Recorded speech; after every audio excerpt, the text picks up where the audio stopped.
The hour was at hand. In the last days of June 1943, thousands of Canadian troops, men of the 1st Canadian Division, set sail in 2 enormous convoys to a destination as yet unknown. 3 years of battle-minded training, months of careful planning, intense organization. Men, machines, and material were going into history with this convoy.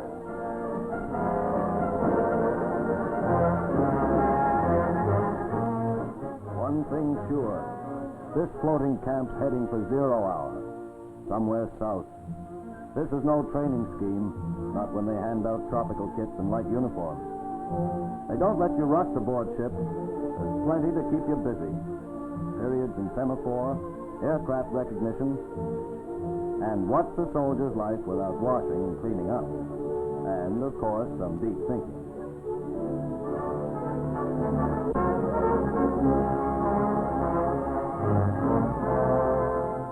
The Navy's on the job, all right. Battleships, cruisers, destroyers, corvettes. You get a feeling nothing can happen with all that stuff around. Ready to pace the U-boats to kingdom come. Blow the Jerry pilots into the drink. It wasn't until the convoy had passed Gibraltar on the non-stop trip from Scotland that the troops were told where they were going. Sicily. After 3 years, our first real chance. We can forget all that grousing and squawking. We're going to know our geography in a way we never learned in school. We're going to make the most of it. Every job begins to mean something more. Getting our kit together. Filling grenades. Dabbing a bit more oil on the rifle. Checking and double-checking. Writing that extra letter home to the folks, the girlfriend. Knowing where you're going makes a difference. It's not training anymore. From Tunis, Bizerte, Sousse, a tremendous convoy joined with the Canadians. Over 3,000 vessels under a canopy of air power aimed their prows at Sicily, cockpit of history.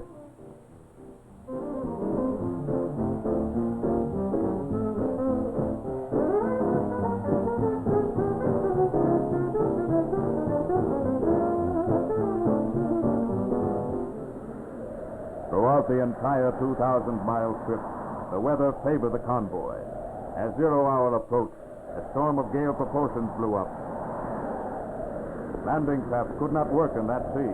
If it continued, operations might prove too risky, have to be postponed.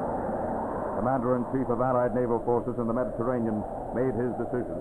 We are about to embark on the most momentous enterprise of the war, striking for the first time at the enemy in his own land.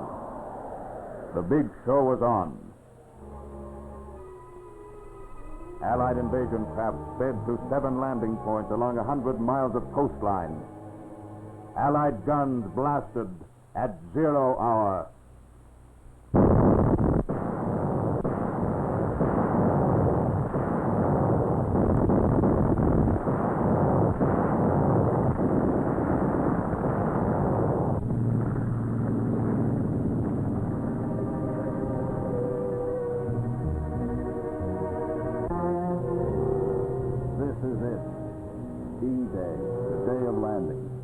The Navy and Air Force have done their job getting us here. Now it's our job to stay. We're nervous. Some of us are seasick.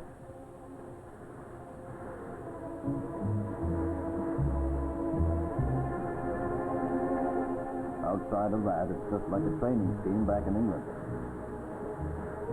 There's some machine gun fire, but we're ready for anything they can throw at us. Mare Nostrum, our sea. No longer the sea of the fascists, now the sea of the men of the United Nations. By dawn, the very lights, signals of Allied success, flared skyward as the assault waves stormed their first objective. Canadian soldiers had gone through the beach defenses in a matter of minutes. Men from the far west, the maritime east, the wheat fields and the prairies, the farms and factories, the mines and lumber camps, ready to prove that battle was their business. 100 miles of invasion coastline jammed with Allied troops made perfect targets for enemy bomb sites.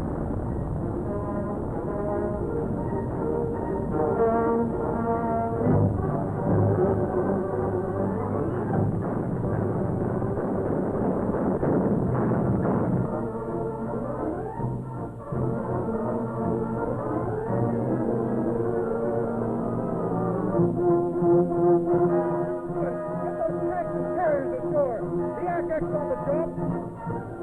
As the naval and air forces crumbled the coastal defenses of the Axis, Canadians, British, and Americans kept surging onto the beaches.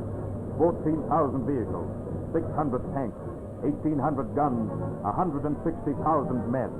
Every branch of the service worked together as a team, unloading weapons and supplies and smashing the enemy. General Montgomery, impressed with Canadian battle efficiency, greeted the troops, telling them they were terrific, first-rate fighters. With Allied beachheads established, the Americans struck westward, the British northward, and the Canadians were set to drive a spearhead into the center towards Enna, the Axis headquarters. That first week, the infantry captured many towns. An unending torrent of tanks was grinding its way to the heart of Sicily. Axis resistance was weak. The real enemy was heat. The men were eating their own dust all the way. Among the first to distinguish themselves were the Royal Canadian Regiment, the Loyal Edmonton, the Three Rivers Tank Regiment, the Princess Pat, the Seaforth, the Van Duze, the Hastings and Prince Edward, the 48th Highlanders. The Canadians were moving on and fast. After a stiff fight on the plains and hills near Piazza Armerina, the infantrymen were proving their training. The town fell to an attack led by the Loyal Edmonton. In 7 days, the Allied advance had occupied 1/4 of all Sicily. The Axis moved its headquarters from Enna to Randazzo. In the first week, we nabbed our first fascist general. General Dave looked well fed, but had no stomach for real fighting. But the Italian soldiers act happy. There's thousands of them anxious to surrender. It don't look to me like their hearts are in it, fighting for ill duty in the Nazis. But this show hasn't been a picnic. The enemy doesn't give up as easily everywhere. We put the Nazis where they belong. Some of our boys got it too. That only makes us want to get on with the job of wiping out the Nazis and their fascist pals. We've got a score to settle all over the world. We check on equipment every spare minute. Repair it. Every piece. You can't trust a lot. The old saying, a soldier's as good as his weapon, makes a lot more sense out here.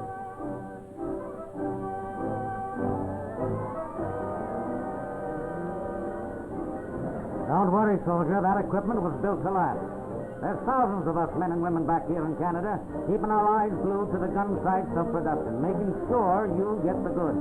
Working the clock round. Turning out the Valentines, the Rams, the M4s for you. 300 plants clear across Canada turning out ammunition. 86 yards building ships for the Navy. We've turned out our 10,000 planes. Your battle line begins right here at our lathes and drill presses. 35,000 rifles. 8,000 Bren guns every month, 10,000 tons of explosives, 25 million rounds of ammunition every week. We've got the biggest Bren gun carrier plant in the world. We're turning out everything that rolls and shoots on wheels for you. And we're buying the victory bombs to help pay for it. This is our war, yours and mine, and we'll win it together.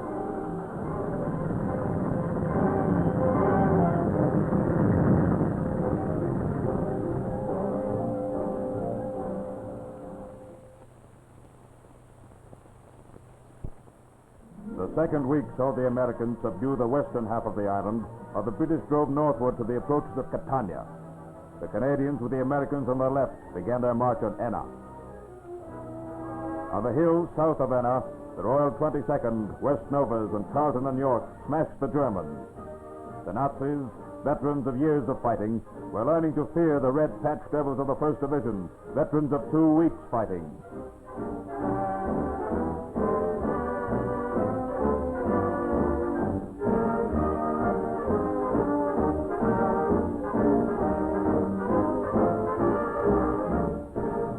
Meanwhile, the 2nd Brigade pushed on to Leonforte. With the Seaforths and Edmontons preparing the way, and supported by tanks and artillery, the Princess Pat stormed the town.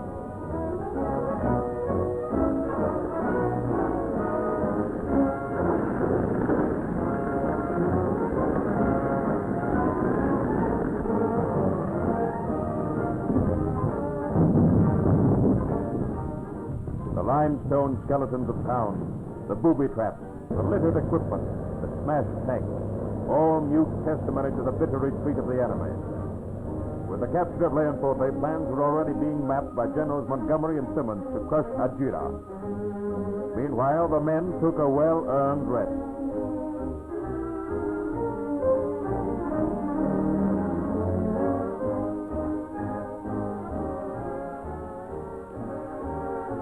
First thing we do after a fight is get off our feet and lie in the shade, if there is any shade, and take it easy.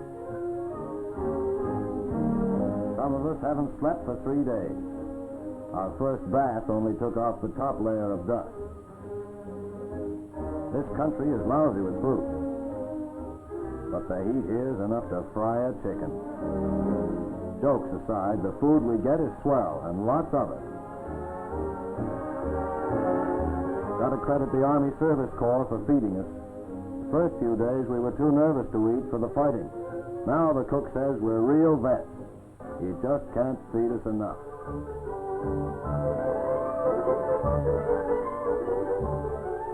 You boys overseas can count on the farm folk of Canada.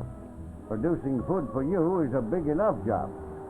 But there's millions of other folk who've got to be fed too, at home and in other countries. But we're learning to work with our neighbors, putting in extra hours, learning to share our machinery, planting new crops for war. We have to produce more beef this year, and more sheep for their wool and meat.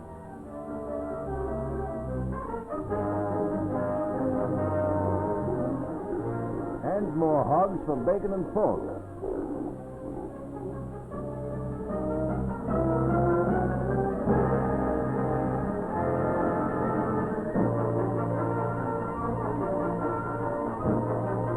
I used to grumble about getting up at 5.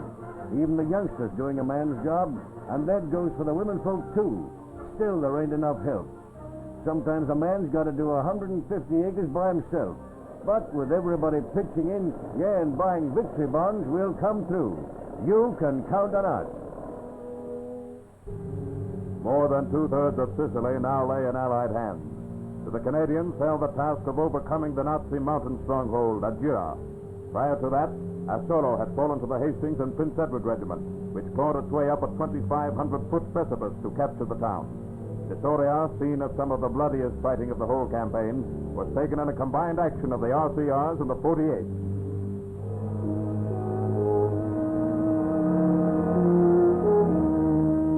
Now General Simmons was ready to mount his attack on Adjira. Cracked German troops faced the Canadians. For the artillery, it was a dream come true, and they prepared to lay down the heaviest artillery concentration of the entire campaign in preparation for the attack. Every gun let the Germans have it. Sheets of flame flashed over gun positions for half a mile or more.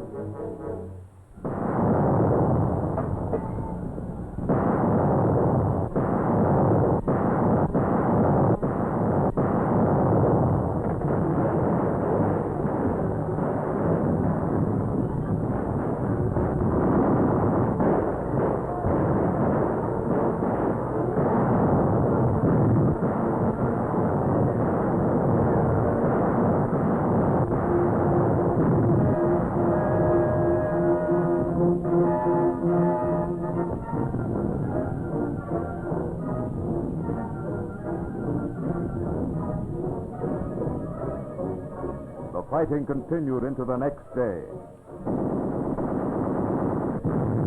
The artillery concentration was too much for the Germans. The dried grass was still smoking from the shelling when the infantry attacked.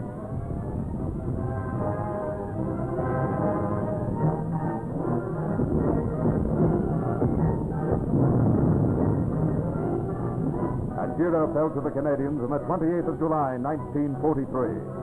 It had been another triumph for the 2nd Brigade, supported by tanks and machine gunners of the Saskatoon Light Infantry. The Canadian 1st Division had won its battle spurs as part of Montgomery's famed 8th Army.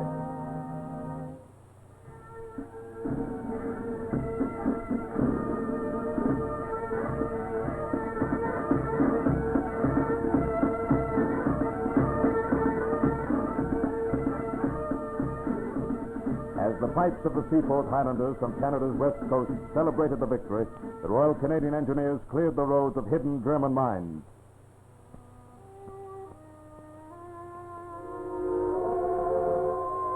The Canadians were heading for Regalbuto, one of the key points of the Nazi defense system. Our troops met with cratered roads, roadblocks, blown bridges. The battle-wise Nazis were putting up fierce and skillful resistance at every natural barrier. It was a delaying action. First, we had to smash the enemy positions in the hills around the town. It took us 3 days. Every house, every street. The Jerry's was covering every window. We went after them with everything we had. In these last weeks, we learned a lot. Grenades, Tommy guns, cold steel. There were a lot of dead Jerry's when our boys were through. Those that were alive were so stunned they couldn't speak. The Nazis were nervous and jumpy. It was hell for them. It wasn't a picnic for us.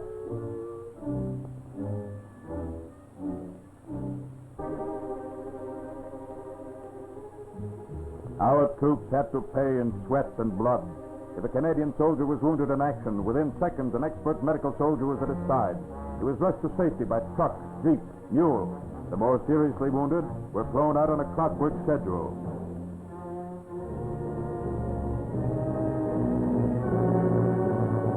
The best surgical care, the most delicate major operations were performed with skill and patience, close to the firing line.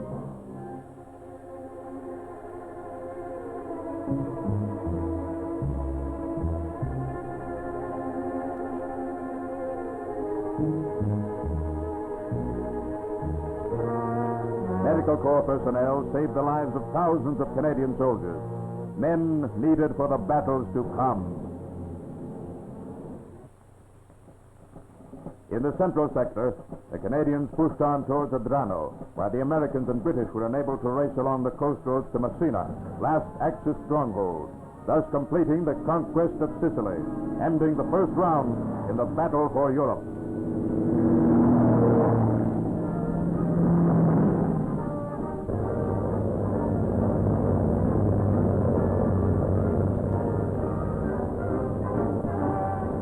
The first time in this war that British, Canadian, and American troops had combined in a large-scale operation. The first time a major Canadian force had seen action. In 38 days, out of the heat and dust, out of the hard mountain fighting and decisive victories, the Red Patch Devils had emerged soldiers equal to the best. It was the United Nations victory. This was the Axis toll. Thousands of dead, 260 tanks, 500 guns, more than 1,500 planes destroyed and captured, and over 100,000 prisoners of war. The soldier, the worker, the farmer, the people of Canada had won. Here was the key to victory everywhere.